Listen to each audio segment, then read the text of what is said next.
You are now listening to Season 2 of Blacklist Hustle Podcast.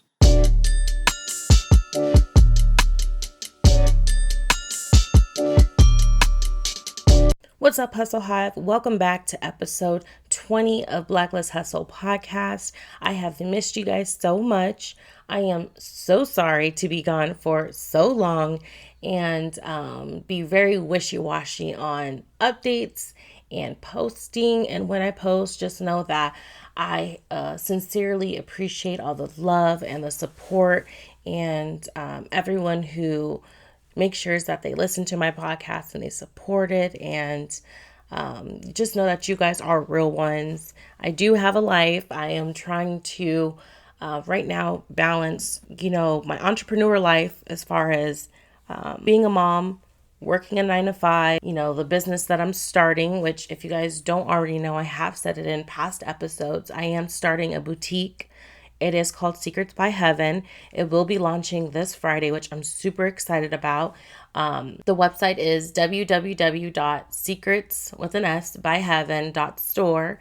And I will be having cosmetics on there, skincare on there, and I will be doing apparel very soon here shortly. And I will be selling candles starting in Memorial Week. So those are just some things that I've been really kind of focused on as far as like what I've been doing. I have to work my 9 to 5 because my 9 to 5 pays for, not only my bills, but it pays for this business that I'm starting up. I have spent so much and invested so much of my time, my energy, and my money into this business. So it's like I have to make it work. You know what I'm saying? So sorry if you hear my daughter in the background and her tablet. This is one of those things where you literally have to monitor and bounce around and be different things. I have talked about and I think made an episode on like what it is to wear too many caps and stuff like that. And that's me. That's my life. Like if I'm not wearing my mom cap, I'm turning around and wearing my marketer's cap or my entrepreneur cap or a cap for podcasting. Like I literally do so much and I try to do so much, and some people might just be like, well, just stop. And the thing is, I can't just stop. I can't just settle and not do anything. I'm a person that has a lot of ideas very much in their head. I think a lot. I think constantly. I'm a list type of person. And that's just what I do. I'm a person that's always on the go. I can't just sit down and not do anything. I can't just, not just try to do things for myself and try to push myself in life. I'm also going through a phase where I'm trying to, make my relationship work and move to that next step of, okay, now we live together. So what's the next phase? Is it marriage? Is it a family? Like, what is it? And, I don't want to have another baby without being married. And, there's just kind of so much going on. And I want to update you guys on my life and every aspect of it. And today's episode won't go in any type of form that we've been doing, where I do the what's tea and the what had happened was and ask a bitch and, close out the episode. I kind of just want to really just talk and really just vent to you guys about what's been going on. I really want to update you guys. I really want to, continue to be more personable and interpersonable with you guys and just let you guys into my life and be like, damn girl, really? That's the tea, that's this, damn, you doing this, you going through. Yes, all of it. Okay. all of it. All right. So I guess I should start off by saying, I think, not last episode with Darian and Jason or whatever, but maybe like an episode or two before that, I was saying how I was having a whole sex drought. Okay, no more sex drought. I don't feel, the thing is, guys, it's so hard to say when you feel normal after having a baby. You don't feel normal. Everything just isn't the same. Sex, yes, is the same. And yes, there's vaginal muscles and it just goes right back to where it used to be because it's a muscle and you can work it out and you can do a lot of things towards it.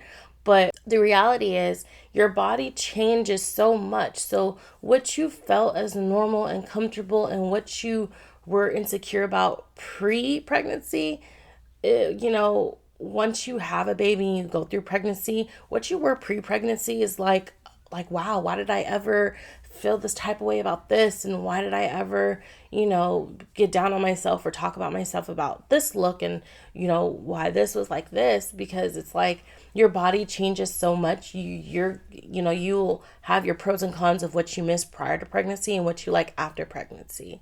You know what I'm saying? And everyone's body's different and everyone experiences things so differently, that I'm still trying to love myself. I'm still trying to love my body. I'm still trying to go through the thing where, I'm trying to, I doubt you're able to have postpartum, depression, this late on, because, my daughter's going to be 3 this year, but it's one, it just might just be like, fuck, you're just having a dark moment. You just might be having a phase, whatever it is. But it's like, all these things are real. It's reality. You know what I mean? Like there's no hiding this whole pregnancy stuff. There's no hiding your feelings. There's no hiding what we go through as people, as single mothers, as moms and entrepreneurs, and everyday life growing up and going into this thing called adulthood. There's no hiding how the way you feel and what you're going through. So that's just, I'm just, reflecting and going through and thinking about so much. And it's just, I just been very, I feel like I try to keep myself busy more now because I'm reflecting a lot more now, the older that I get, because I'm trying to really, so how can I say this? I had a conversation with Nevaeh's father not too long ago. And this is conversations we've always had, just even in the past, where I've always been my age, or I've always been, between the ages of, let's just say 18 and right now I'm 23. Between the ages of 18 and 23, I've always felt like I needed to be in the lifestyle or the life set of someone who's already established and successful, as far as, possibly being in your 30s or 40s or 50s. I am always trying to, well, I need to have this. I need to make sure I have this. And I need to, make sure I have my own car, my own apartment. Like, I need to make sure I'm able to pay for stuff by myself. I need to make sure, no one's taking care of me, but I'm taking care of myself. I need to make sure that I'm good as an individual on what I can do for myself first before I sit there and want that whole thing where females want other people to take care of. Because I don't want to be that person, which I was. Right after I graduated high school, I was very reliant on Nevaeh's father because I moved in with him. I lived with him. He paid for everything. I lived a great lifestyle. And living that great lifestyle, during the lifestyle, I also realized that, like, I didn't want to be like these females that he was seeing or bringing around or messing with, like at the club, to where it was like, I didn't want to be those other girls that needed people to take care of themselves. I grew up with my mom saying, or family saying, or women in my life saying, never take care of a man.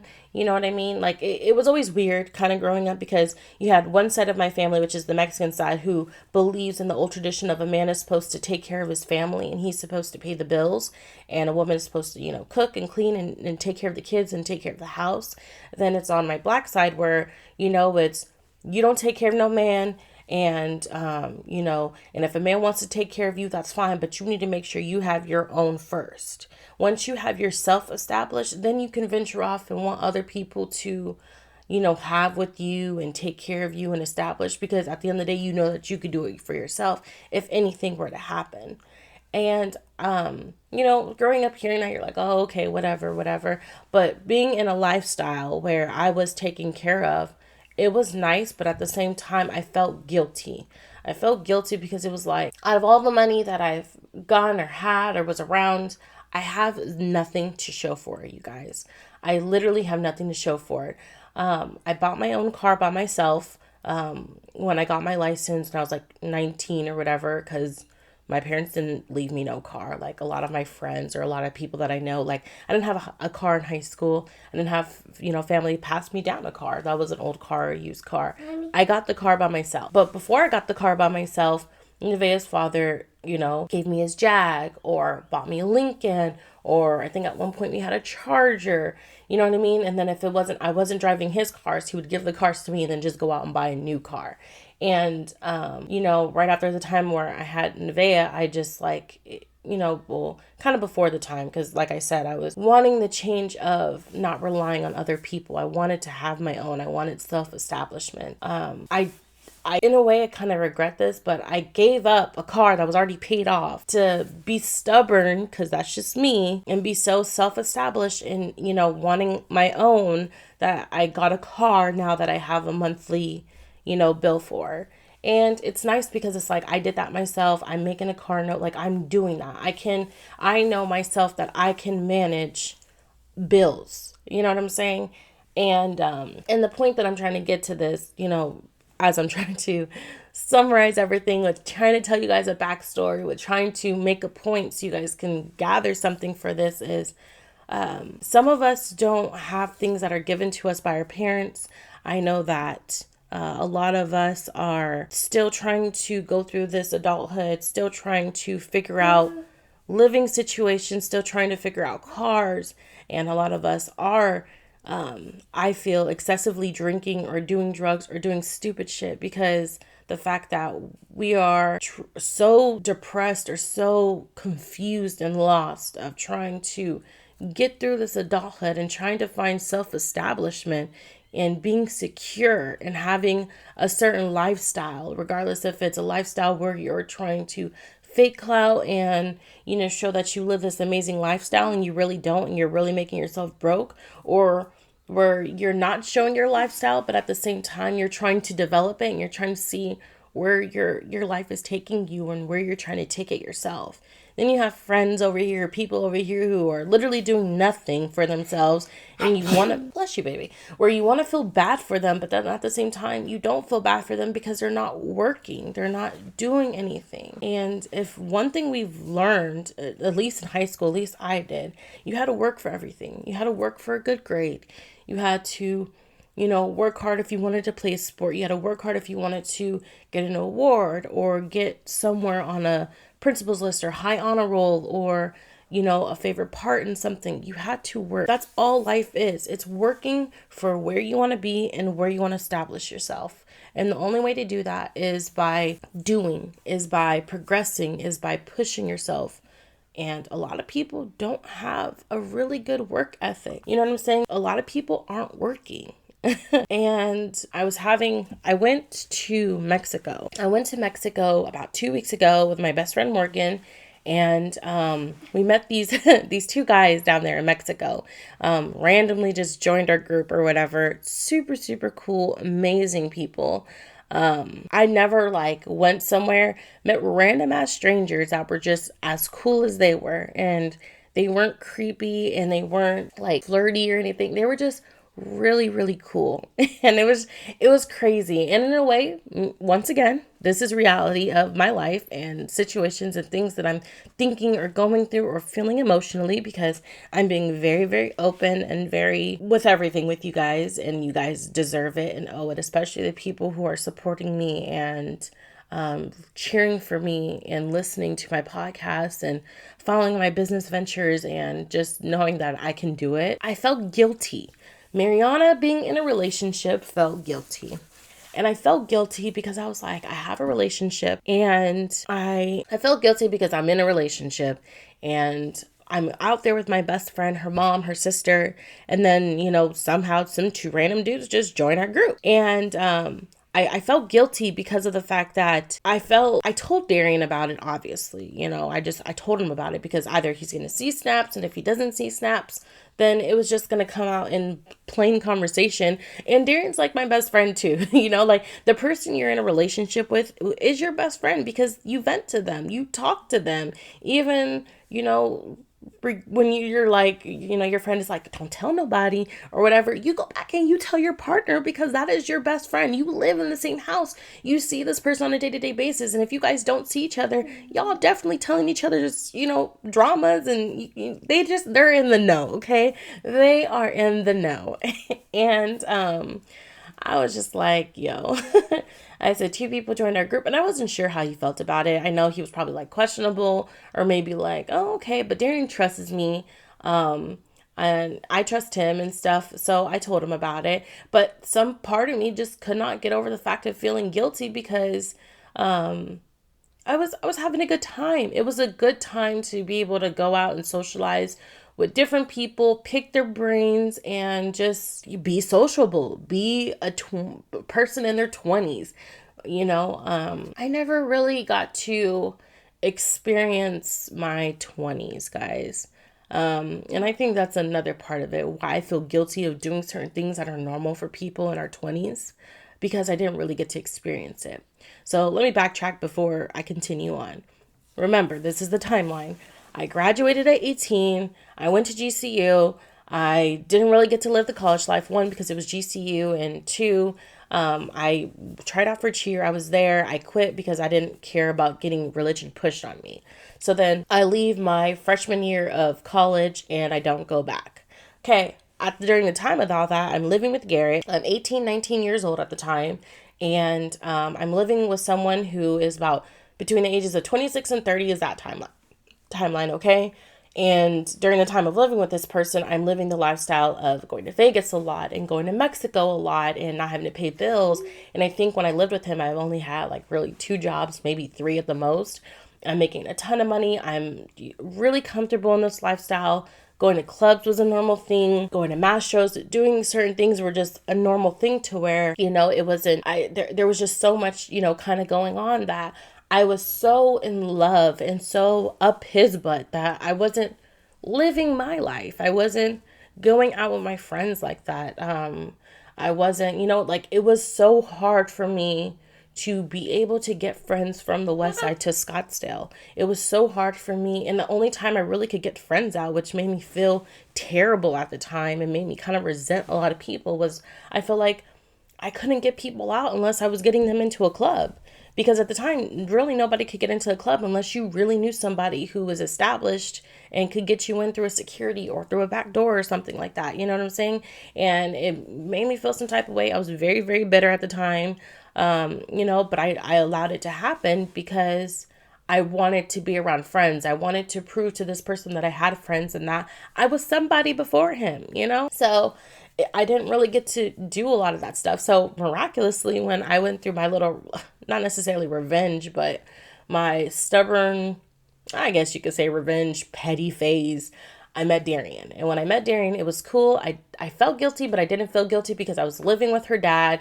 We weren't in a relationship, but we were talking and still having sex with each other. And at the same time, I was still trying to be a 19, 20, 21-year-old, where I wanted to feel normal. I wanted to go out and I wanted to see what it was like to talk to different people outside of high school and outside of the males that we went to high school with, who seemed very, very, very childish, by the way. And, like, I just wanted to see and experience something new. So when I saw Darian and we talked and we went on dates and we were, linking up and stuff, everything was good. It felt great. It felt amazing because it was like, this is what it's like. And then it crashed. After a month, it crashed. It ended because I got pregnant. I got pregnant. And so that was, and then, it was like, I was depressed again because it was like I was going through hell, because then it was like, okay, well, he's going to deny the baby. Then it was the whole thing of still loving this person, but resenting them because they didn't love me and they didn't show me the love that I deserved. And they're telling me one thing behind closed doors, but then in front of people and family, they're acting another way. Then it was, I was pregnant and I was experiencing all of that by myself. And the worst thing I felt like a person can do, or a woman can go through, or a man can do to a woman who is pregnant, is make them feel alone in their pregnancy. I felt like me feeling alone in my pregnancy. That's why I feel like I want another baby so bad, because like I want to experience the pregnancy of, them going to the doctor's appointments, them really being there for Lamaze classes, or really doing everything that I feel like a pregnancy should be, and that every woman should deserve. You know what I'm saying? Not feeling secure, being very uncertain, having to prove a lot during their pregnancy, having to do a lot for themselves is hard. It's a lot. It's toxic. I'm a strong believer also that, you guys, that everything you feel and you do, the baby feels. I can't explain this enough. I feel like because I felt so lonely and so I always felt like I was going to be left behind to myself, by myself, that I feel like I passed that along to Nevaeh. Because shortly after she was born, when she started getting a little bit older, she gets anxiety from not being around me, or, not being around her dad, or not being able to see people. And if she sees them, not seeing them for a long time, if she really wants to see them, she gets anxiety and she freaks out and she'll cry. And a lot of it has to do, the fact that she's just with me a lot of the time. And she, she's with her dad on the weekends, but a lot of it, I feel like, has to do with that. And there goes that. So with all of that happening, obviously I was stuck up his butt, so I didn't really get to live a whole 21-year-old life. So, okay, so fast forward. Being with Darian and, going out and doing things and stuff like that. I try to go with my female friends. Going with my single female friends out to places means that, and them being as beautiful and badass and sexy as possible, and man, I have some hot ass friends. Them being who they are and how the way they are, they attract a lot of attention, a lot of male attention, a lot of testosterone, okay? And that means that the night can take us anywhere. We could literally be at dinner just with females and then turn around and be at a club in a section with a group of guys in literally less than 20 minutes. Or we could literally go somewhere and then we're linking up here and we're linking up there and we're taking shots here. And the next thing you know, we're at a strip club or we're with guys, or, the night can just, it's endless. It's endless for them because they live a single lifestyle of badass women who a whole bunch of men want to be around, spend money on, and show a good time and just have good conversation and a good time as well. And some people might be like, well, Mariana, why go out with your single friends if you're not single? And the whole thing is, I really don't have friends who are in relationships. Everyone is living their best single hot girl life. You know what I'm saying? Not a lot of my friends that have kids. And let me just point out, we are still in like a whole pandemic of COVID, even though we're getting vaccines and, COVID's still there, period. Not a lot of people are getting vaccinated. The people that are getting vaccinated, and then everything's opening back up and stuff. So people who have kids are still leery about who family and friends that they bring around because they don't know what they were doing. You know what I'm saying? So a lot of my friends that do have kids aren't really doing much. They're with their family. And the friends that I do have that are in relationships, people who are in relationships kind of do their own thing. At one point, me and Darian were hanging out with a lot of, majority of his friends, because majority of his friends are in relationships. Because once again, Darian is 27, 26, 27, something like that. 26, 27, 27. He's 27, guys. He, so him and his friends are older. So they're in established relationships moving forward out of that whole partying. And if they party together, they party with their partners and stuff like that. Pandemic happened, we really don't see them that much anymore. We're hanging out with a lot of single people, where we're having, like me, Darian, and Jason's single.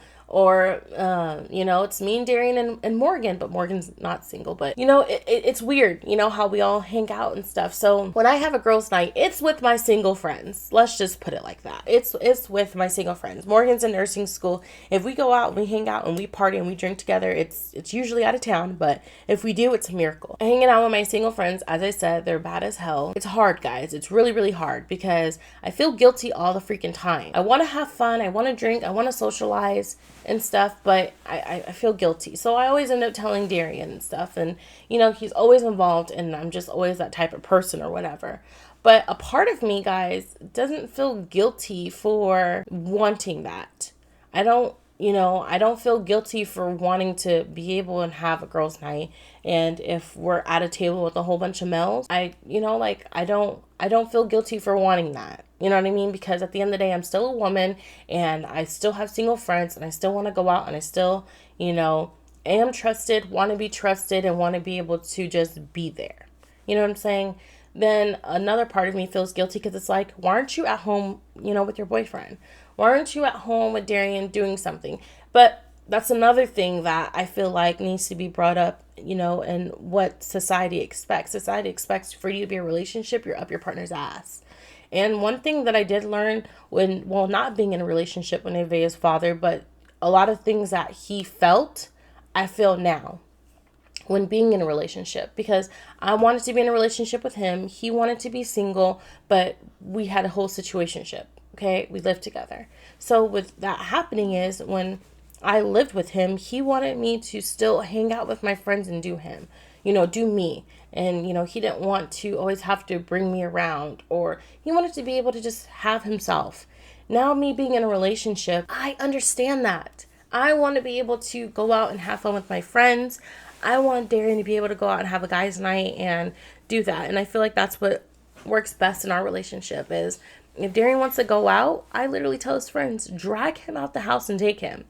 If I want to go out and do something, Darian doesn't care. I just be like, hey, the girls and I were getting together. He's like, okay, cool.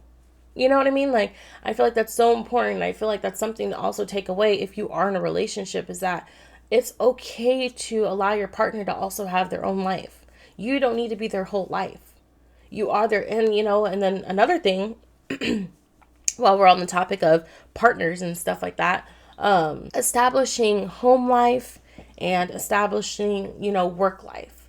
This is something that Darian and I, talk about and find hilarious. And the next step in our phase that, we're going through, because we live together and stuff like that or whatever. But before I touch on that, I want to make sure that it's very clear that in a relationship, you should not feel guilty for still wanting to have your own life.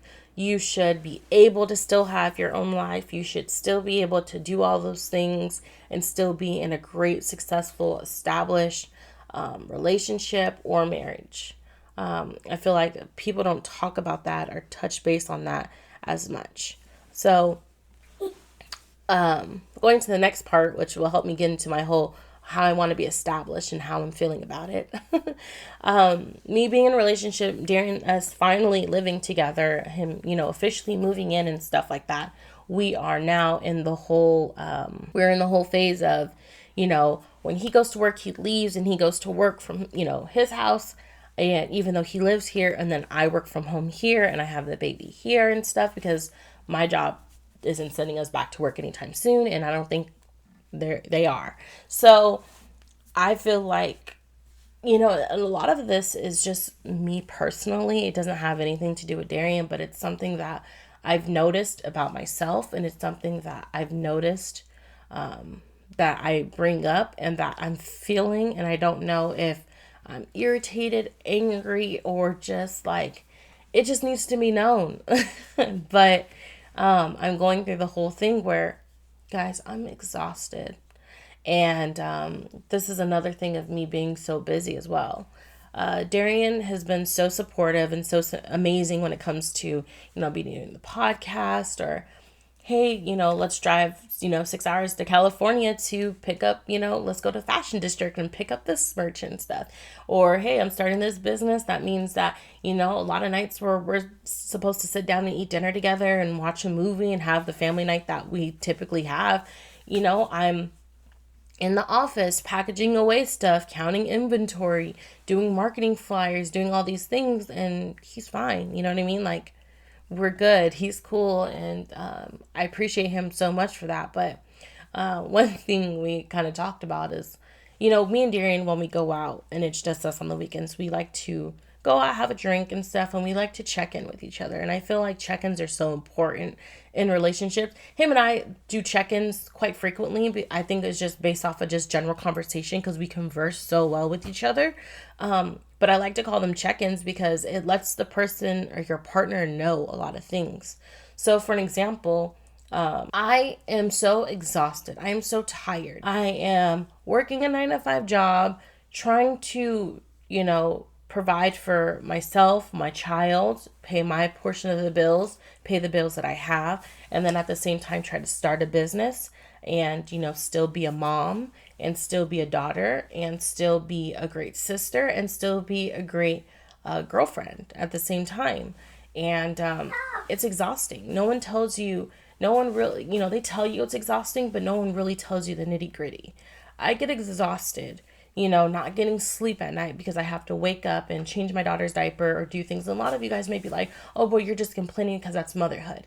No, what I'm trying to make a reality here is that when you're a parent, they never look to the father and saying, how many times are you waking up in the middle of the night to, feed your daughter or change her, or, are you going to the doctor's appointments? No one's looking at the dad to do all those things. They're always looking at the mother. And that's what another thing that sucks about pregnancy is when you're pregnant, they're not looking, the father has to give birth, the father has to do this, they have to eat a certain way, they have to. No, they're looking at the mom. And regardless if a man decides to stay or leave when it comes to a relationship or when it comes to his responsibilities, that ends up on the mom. And for, women who decide that they can't do it and they end up, having miscarriages or they end up having abortions and stuff like that. They are so strong. They're strong individuals because that is so traumatic. I remember having to go through the thought process of having an abortion and having miscarriages wished upon me when I was pregnant. And I can't explain to you how traumatic and how hurtful and how emotional that whole stage is. You know what I'm saying? Going through the thought process of, can I really do this? Can I do this on my own? I was only 20 when I got pregnant. So I wasn't established. Like, once again, as I keep bringing back to you guys, I wasn't established. Did have a job, but then I ended up quitting it and stuff. And, right when I found out I was pregnant, I literally quit my job and stuff. And, I wasn't really getting paid like that. But then at the same time, I thought I was going to be good. I thought I was going to be set. You know what I'm saying? But that's a young, dumb thing to think about. So when I had to go through the whole thought process of I'm possibly going to have an abortion, where I was mentally during my pregnancy and everything that I had went through and experienced with her dad, I was not mentally good. I was depressed. I just knew that if I got an abortion, I was like, I don't know where I would be. I don't know if I would be an alcoholic. I don't know if I would be a druggie. I don't know if I don't know what I would be. I don't know where I would be, guys. And that's the scary thing, is not knowing where you would be if something happened or if you took a wrong turn because you had two paths to decide. And whichever turn you decide to take on the path, you don't know where you end up. And I'm a type of person where I like to control situations and I like to know the outcome of things and think of all the possibilities before making a decision. You know what I'm saying? And so when doing all that and thinking about all this, it was really, really hard for me. Have the baby, possibly struggle, have to go through this, or don't have the baby and be depressed and be lost, possibly forever. And I made the decision to keep her, and I love it, and I love being a mother. I don't miss anything. I don't miss anything. I love being a mother. I love seeing Nevaeh grow and develop and have her personality, because God knows she looks like her daddy and she acts just like me. And I think it's so funny because I literally have my work cut out for me, and seeing her grow and develop and do things and have personalities and learn words, and just knowing that she's growing up so fast and she's going to be in school is just crazy and astonishing me. She's going to be 3 this year. It's crazy. It's been a long, hard 3 years, but it's been so amazing and warming and loving. Such a great experience to always learn new things. And I feel like being a parent is a learn curve. There's no right or wrong way to parent. Obviously, there are some things where it's like, it's a little questionable, but there's no really, there's plenty of books out there. I didn't read not one parenting book, because at the end of the day, your child's going to be different and they're going to adapt to you and you're going to adapt to them. You know what I'm saying? So I love it. I love being a mom. But fast forwarding, getting back to the point is when, women who have to go through that, the whole decision, are very, very strong. They're very strong because they're knowing that they can't be, they have to be selfish. They know that they're not responsible enough to bring another life into this world, or their situation just doesn't fit it. So where they're thinking of the child before even realizing that they are. And I think that's absolutely amazing. Very, very, very amazing. So getting back to the point of what I was saying is, no one really looks to the father for the things and the nurture and the care of the things that a mom is supposed to do and what they need to do. They always look at the mother. And so with being exhausted as a mother, waking up in the middle of the night of, for doing things, or constantly having to clean up after your child and stuff. Those are the things we look forward to and we love. You know what I'm saying? When becoming a parent, but at the same time, it's one of those things where it's like, if you don't have a partner in your life, those things are hard. Those things are difficult. It gets very overwhelming, and that's just the reality of it. And it's okay to be tired. It's okay to be overwhelmed. It's okay to say that, hey, I need a break. It's okay to say those things. It's okay to feel those things and to go through it. It doesn't make you a bad mom. It doesn't make you a bad person. But with being a parent and cooking and cleaning and working a 9 to 5 and working on a relationship, I get overwhelmed and tired a lot, and I get frustrated because it's like, am I doing too much? Am I trying to balance too much? Am I really prepared for marriage? Am I really wanting marriage the way that I say I want marriage? Am I really prepared to have another kid? I know the reason why I want another kid. I know I want an experience a right pregnancy. I know I want to experience a pregnancy with Darian. I know I want to have a kid with this person. I know I want to have a life with this person. But at the same time, am I really wanting all the things that I'm stating that I want? And that's where it gets tricky, because I'm constantly always asking myself this stuff. I'm sorry, guys. I just got an email from work. As I said, I'm trying to do multiple things, but I will. I am always trying to, self check in with myself as well, seeing that if what I'm asking and telling Darian is a reality of the things that I truly want, and I know that I can not only provide for myself but provide for him. And so I'm going through it. I really am. I'm going through it, you guys. I'm going through it because I want to make sure that I'm being the best person that I can possibly be when it comes to my relationship. I'm trying to be the best mother that I can be. So because I'm always constantly worried about what people are saying and what people are thinking, and if I'm being a good parent or not, because me and Darian had another conversation about this, but I'm like, the other night I was like, do you feel or wish that your parents taught you or told you something a little bit different, or really gave you real life experiences or conversations about what it is in the real world, or taught you anything? I'm not bitter about it. I love my mom. She's a great mom. She's my best friend. She is a great supporter with everything that I have done, but I felt like a lot of the things that I'm going through and I'm trying to figure out in this life and in this world is not even possible. It's not even realistic. I feel like I wasn't prepared. Just like I feel like for school, I feel like, when they say you're college ready and stuff like that, a lot of the things that they said high school teachers would care about, they didn't care about. A lot of the things that, they said that university professors would care about, they don't care about. You know what I mean? They're trying to tell you that they're going to prepare you for things, but you can't prepare for anything without really experiencing it. Yes, well, let me go back. You could prepare for things. I've prepared for my pregnancy. I prepared for birth. I prepared for, going through certain experiences as far as how to kind of manage money and stuff like that. But you can't really know how the outcome is going to be until you really experience it. You know what I'm saying? And that's just the crazy part about it, you guys. That's just the reality of it all. So I wish my parents would have taught me a lot of things differently. I wanted to learn, more about stocks. I wish my parents were more involved in stocks and managing money and what credit really was and is, and,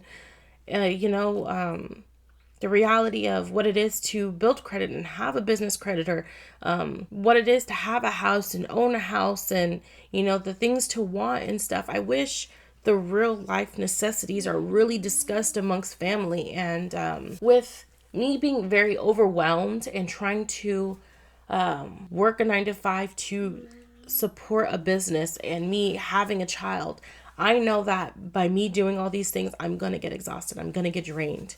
I know that I have a lot to try to do and accomplish and whatnot. But the point I'm trying to make is that I'm doing all this for myself and my daughter at the end of the day. Me trying to work a 9 to 5 and have this business is for Nevaeh. It's something to leave her. It's something that I'm learning along the way so I can teach her as she gets older. Me trying to have a good relationship and be a good girlfriend and get into the part where I'm trying to get into a marriage or get into an established, really comfortable, really good relationship where people are like, wow, that is great. I don't know what goes on behind closed doors. I mean, you guys kind of do because me and Darren tell you guys, but like I don't know what goes on behind closed doors. I don't want one of those relationships that look really good and picture perfect, but isn't good. If it's good, it's good. If it's not, it's not. But either way, it's gonna be shown because I don't want to fake stuff. I don't want to fake go through life. These are things that need to be discussed because we all need to learn. We need to learn from them. We need to kind of figure it out. And the only way to do that is by experiencing it. So I'm trying to, one, along with the podcast, of course, because this is the first thing that I really started for myself as far as a business, or the second thing really, but really for and by myself, is, to share and give you guys all these things, these real life things. And that's what I really want season 3 to be about, is really showing you guys the ins and the outs and the real feelings of, okay, relationship isn't just about sex and this and this. It's literally this, what I'm telling you about. Conversating, checking in with your partner about the things that you do and do not like. Darian does not like when I sit there and I compare. I compare a lot of how, if he works, if he has a long, hard day at work and stuff like that, I compare his hard and long day at work to what I'm doing, which is working a 9 to 5, trying to start a business, taking care of my child, and having to cook and clean and still be a good girlfriend. He's just like, well, shit, I'm just saying I had a hard, long day. Like, I didn't expect you to sit there and push all that on me, but I do it because it's like, I go back to that whole mindset of, no one stops and thinks twice about a woman and what she has to go through and what she's feeling and what she's doing around the house or in her life. And Darren's very, very good at supporting and very, very good about being there. And he's very, very patient and stuff. And these are also things that I'm learning along the way, not only about myself, but in our relationship.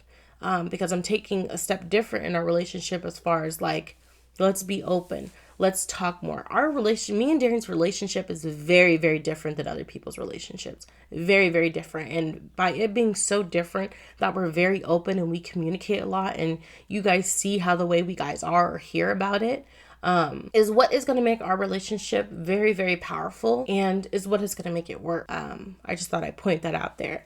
But I do that a lot. I do compare a lot because it's like, I want you to know how tiring and hard my day is too, and what I'm going through. And even though, it's not your fault that, that now that you're with me or now that we're in a relationship, I'm trying to do all these things and stuff, and no one told you or told me to do all these things or whatever. I'm just doing them myself or whatever that I'm comparing or telling you. It's just, I had a hard day too. I had a hard day too, and it's getting harder and it's getting longer and it's getting more frustrating because not only do I have to work hard all day and be exhausted, but I also have to be a good girlfriend. I have to not have a sex drought. I have to make sure that with a relationship that, even though we're not technically monogamous because, we will, venture off on another person, in my marriage, I want it to be monogamous. So therefore, I need to make sure that I can do that for us in our relationship so that way our marriage is monogamous. Because that's another thing, reality. I'm sorry if this podcast episode is really long, but this is information that is so important. People don't realize that when you're in a relationship and you ask someone to be with you and solely you, and I have mentioned this so many times in other episodes, and I still feel like no one's understanding, so I'm just going to keep repeating it until someone gets the hint of it or understands it. When you ask someone just to be with you and solely you are asking that person to not do what is normal in our nature, to look, to be curious, to do all those things. So when you're asking one person just to be with you, you need to understand that you need to be able to cater to each other. You need to be able to do things for each other that they feel like they're not getting, so they need to go out and do it with other people. And that's why marriages fail so much at our age. And that's why love is so hopeless for us idealistically. And we think that we just need to be bunnies out here and, hump everything that we see or be with other people or have multiple different people that we're talking to, is because it's not talked about. It's really not talked about. It's hard for people just to be with one person. It is. That's love. That's a commitment. And that's why I always check in with myself and ask myself, are the things that I'm asking Darian for really realistic for me to give him?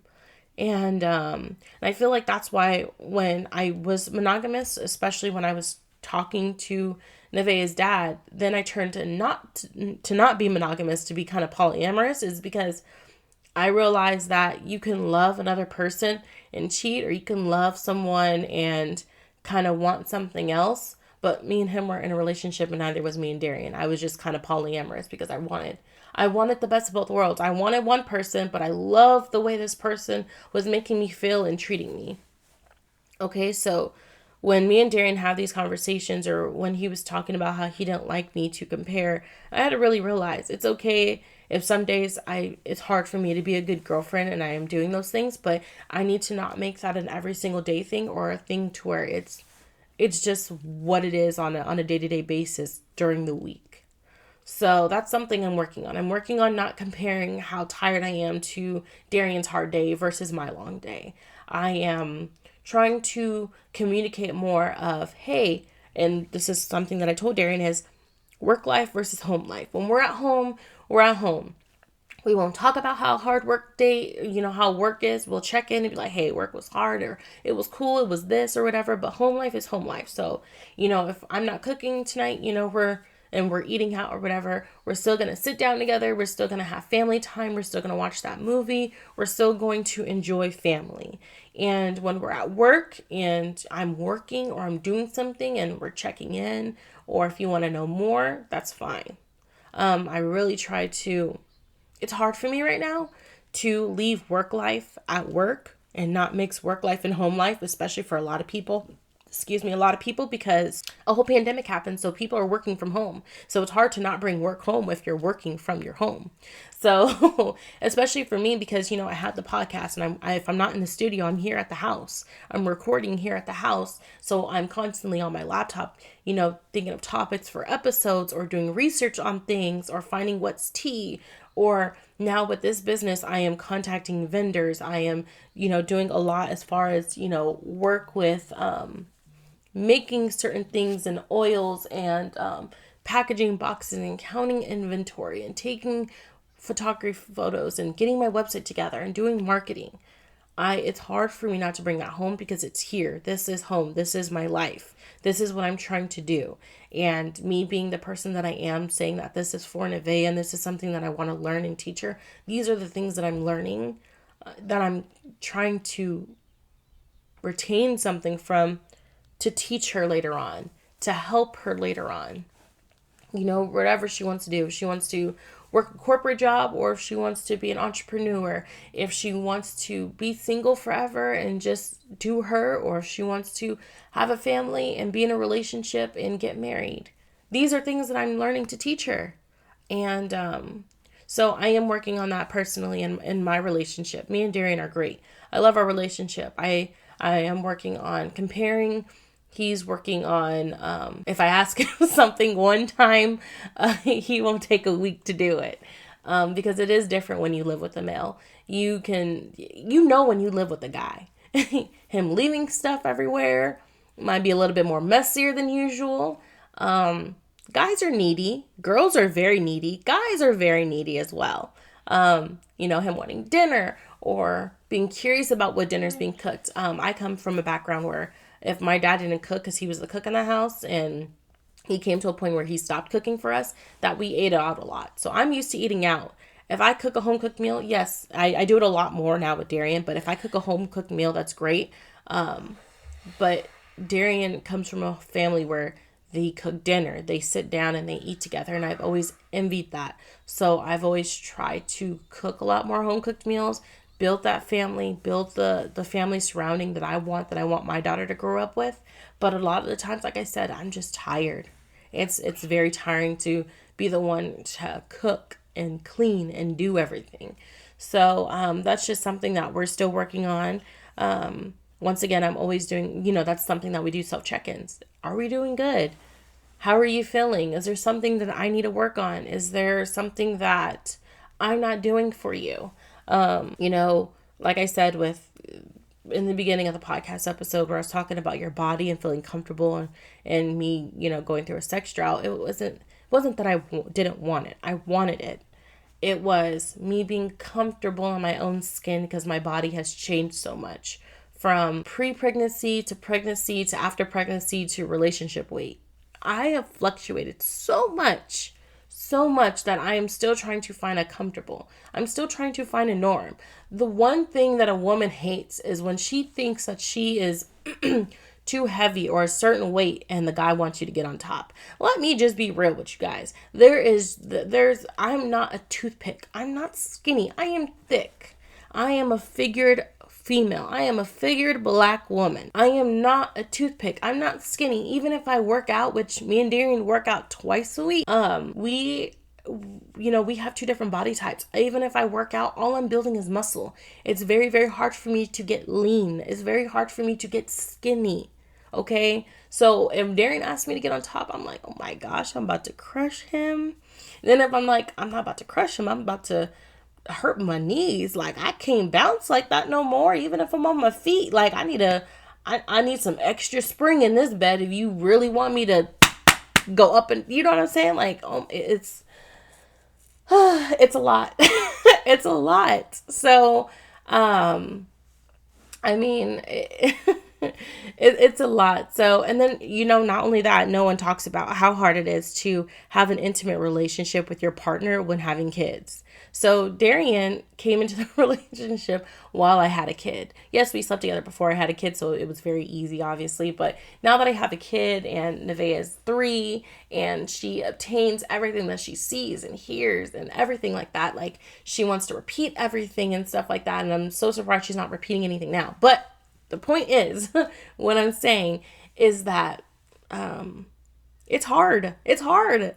The nights where we want to be intimate, she might be up. My kid does not go to sleep till 2, 3 in the morning, no matter how hard I try.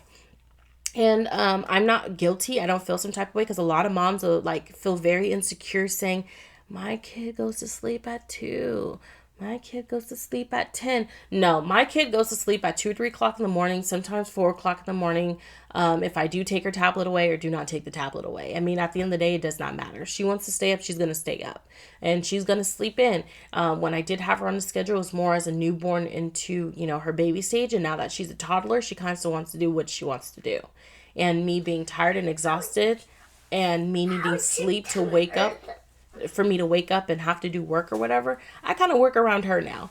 She's like my boss, and in a way, I'm trying to be my own boss. So I'm doing what works for me in my household. So there's no judgment there for moms who, needs to do what needs to be done for them to get their sleep, to have their sanity and all that stuff. Because a lot of moms will feel guilty about saying when their kid goes to sleep. My daughter still drinks milk. Regular milk, but she eats very little. She's very picky eater. I'm not embarrassed by it. I say it, but I'm working on it. Like I said, there's no right or wrong way to parent, but there are things to be learned along the way. So I'm learning. That's just me. What else? So there's technically at the point is there's no sex drought. When we do, we do. When we don't, it's typically when she's here. What else? You guys, I'm really trying to start something here. I'm really trying to do it.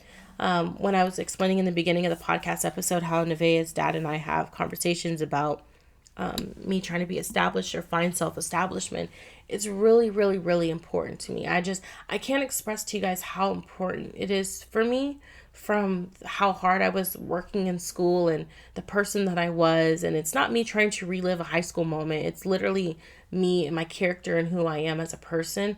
I need to be successful. I need to do stuff. I need to have certain things done and accomplished for myself for me to feel worthy, for me to feel great, for me to feel like a woman, like a mom, like like a boss. Okay. And that's what I'm trying to do. And, her dad used to be like, hey, it's okay. Like, some 20-year-olds, some 21-year-olds, some 30-year-olds, some 26-year-olds don't have their own apartment, don't have their own car, don't manage the bills that you manage. And I'm like, I know. But I made those decisions to manage those bills.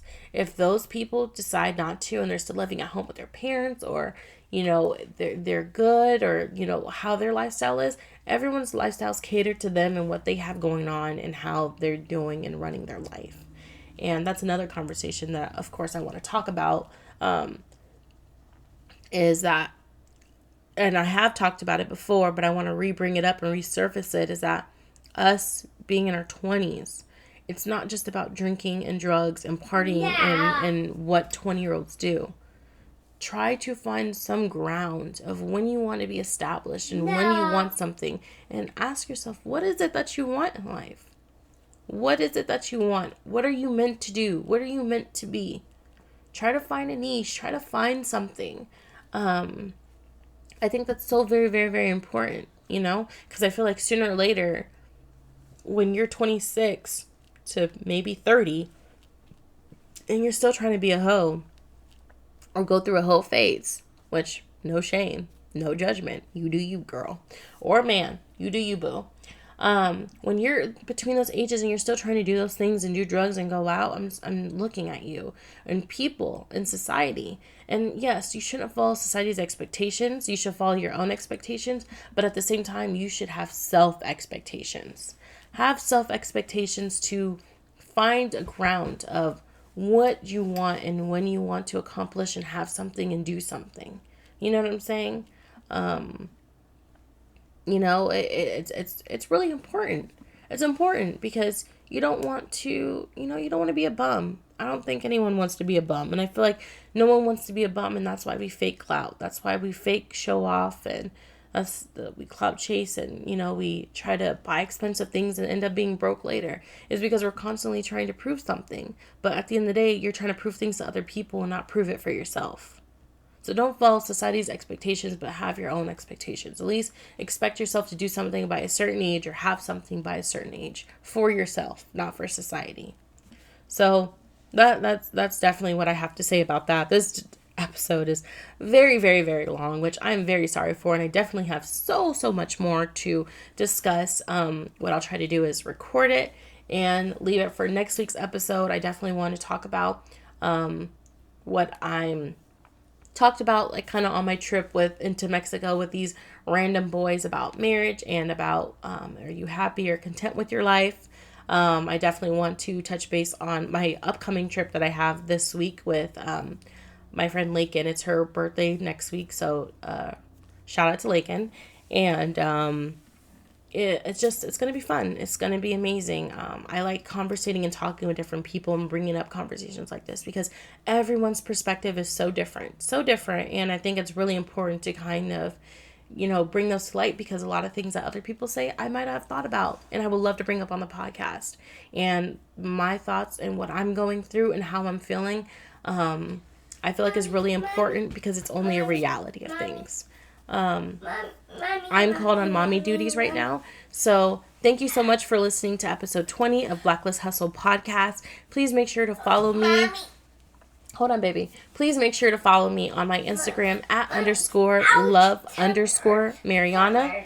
Make sure to follow me on my podcast Instagram @blacklist_hustle_. And make sure to follow my business page, you guys, at Secrets by Heaven _. And that's secrets with an F. And the website that is launching this Friday, May 7th, is www.secretswithanS.byheaven.store. Thank you so much and have a wonderful day.